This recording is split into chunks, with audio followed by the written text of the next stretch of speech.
Hello student. तो हम अपने हिंदी पेडागोजी की क्लास शुरू कर दिए थे और आज हम हिंदी ग्रामर की भी क्लास शुरू कर देंगे। ये चाहे सीटेट हो, यूपी टेट हो या सुपर टेट हो या केवीएस हो, इसमें भी हिंदी व्याकरण से भी बहुत सारे क्वेश्चन आते हैं और सीटेट में तो 15 नंबर के क्वेश्चन हिंदी ग्रामर से ज़रूर आते हैं। तो आज जो हम टॉपिक शुरू कर रहे हैं उसका नाम है वर्ण विचार या वर्णमाला। तो वर्णमाला क्या होता है? तो भाषा की जो सबसे छोटी इकाई होती है वो तो हमें पता है कि ध्वनि होती है। इस ध्वनि को ही वर्ण कहते हैं। जैसे जो का से जा तक जो है वर्ण होते हैं उनको ही बोलते समय जो ध्वनि निकल, जैसे का, खा, गा, घा, तो इससे जो है ध्वनि निकलती है। तो इसी ध्वनि को जो है वर्ण कहते हैं। इसके बाद जो है वर्णमाला, वर्णों के व्यवस्थित समूह को ही वर्णमाला कहते हैं। वर्णमाला क्या होता है? वर्णमाला में कितने अक्षर होते हैं? तो वर्णमाला में टोटल 33 अक्षर होते हैं। इन्हीं जो है पूरा का से जहाँ तक जो अक्षरों का समूह होता है इन्हीं को वर्णमाला कहा जाता है। भाषा की इन ध्वनियों को उच्चारण की दृष्टि से दो भागों में बांटा गया है। वर्णमाला को भाषा की दृष्टि से दो भागों में बांटा गया है, ये हमें पता है। जैसे कि स्वर और व्यंजन। तो स्वर क्या होते हैं? स्वर जो है वो होते हैं जिन वर्णों का उच्चारण बिना किसी रुकावट के स्वतंत्र रूप से होता है, तो उन्हें स्वर कहा जाता है। मतलब जिनका उच्चारण करते हुए बिना किसी रुकावट के जो है स्वतंत्र रूप से आसानी से उच्चारण हो जाता है, उन्हें स्वर कहते हैं। अब स्वर के कितने भेद होते हैं? तो स्वर के 3 भेद होते हैं, ह्रस्व स्वर, दीर्घ स्वर, लूज स्वर। तो ह्रस्व स्वर क्या होते हैं? ह्रस्व मतलब छोटा, जैसे छोटा आ, छोटा ई, छोटा ऊ और ऋषि भी इसी में आता है। और दीर्घ मतलब बड़ा, तो बड़ा आ, बड़ी ई, बड़ा ऊ, ए, बड़ा ए, ओ, औ, ये सब दीर्घ स्वर में आते हैं। मतलब ह्रस्व में सिर्फ छोटे आ, ई, उ, ऋषि आते हैं, बाकी जितने बचते हैं वो सब जो है दीर्घ में आते हैं। इसके बाद प्लूत स्वर, प्लूत स्वर जो है ओ एम को बोलते हैं। इसके बाद आगे व्यंजन। तो व्यंजन किसी कहते हैं तो जिन वर्णों का उच्चारण करते समय स्वर की सहायता ली जाए, मतलब जिनका उच्चारण जो है स्वतंत्र रूप से ना हो, जिनका उच्चारण जो है स्वतंत्र रूप से ना हो और उनका उच्चारण करने के लिए हमें स्वर की सहायता लेनी पड़े, उन्हें जो है व्यंजन कहते हैं। व्यंजन मेनली जो है 3 प्रकार के होते हैं। तो पहला जो है स्पर्श व्यंजन। स्पर्श मतलब छूना, तो जो मतलब मुख से जो है छू के उच्चारित हो। तो पहला जो है कावर। तो कावर के अंदर हमें पता ही है कि जैसे का, खा, गा, घा, अंगा, जो कंठ और ये जो है 5 शब्द वर्ण हैं, ये जो है कंठ के सहायता से, मतलब गले के सहायता से बोले जाते हैं। जैसे हम इसको बोल के देख सकते हैं, जैसे का, तो कंठ से निकलता है। इसके बाद चावर, इसमें भी 5 वर्ण हैं, ये ताल के सहायता से बोले जाते हैं।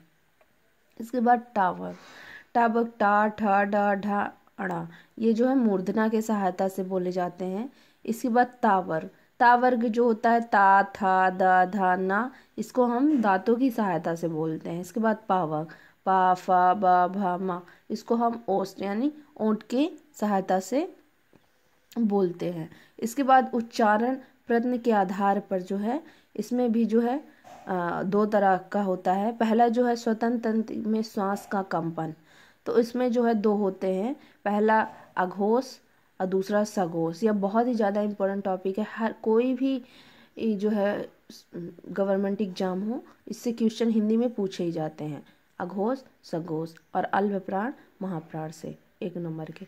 तो अघोष क्या होता है? अघोष होता है जैसे जो हमारे स्पर्श व्यंजन होते हैं उनका जो है पहला वर्ण और दूसरा वर्ण जो होता है वो सारे अघोष होते हैं। जैसे आप देख सकते हैं का, खा, खा, चा, चा, छा, छा, टा, ठा, तो ये जो है सारे अघोष वर्ण होते हैं।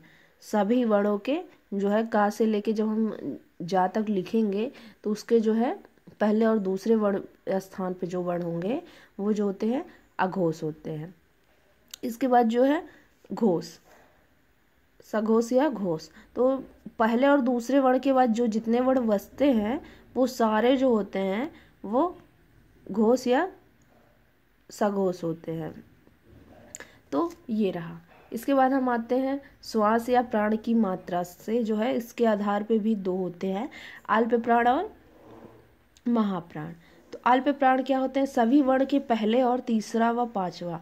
तो सभी वर्ण का जो है पहला, तीसरा और पांचवा जो होता है, ये जो होता है अल्प प्राण होता है। अल्प प्राण मतलब जिनको, मतलब जब हम बोलते हैं तो कम एनर्जी लगती है।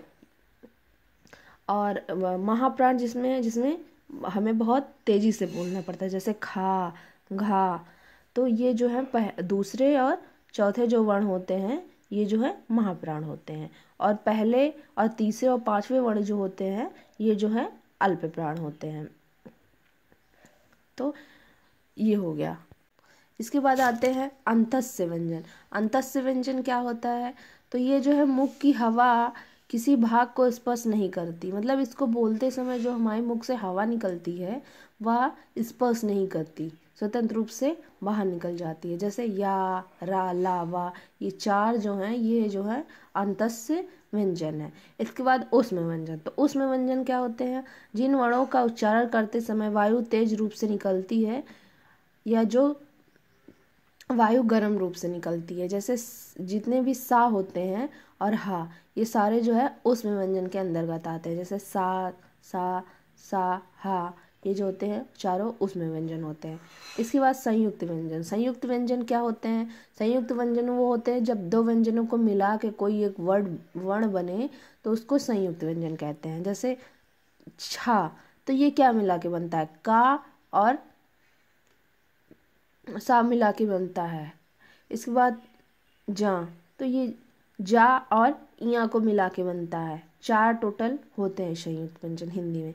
इस बाद त्रा, तो ये ता और रा को मिला के बनता है। इसके बाद छा, तो ये सा और रा को मिला के बनता है। तो ये चारों जो हो गए हमारे संयुक्त व्यंजन हो गए।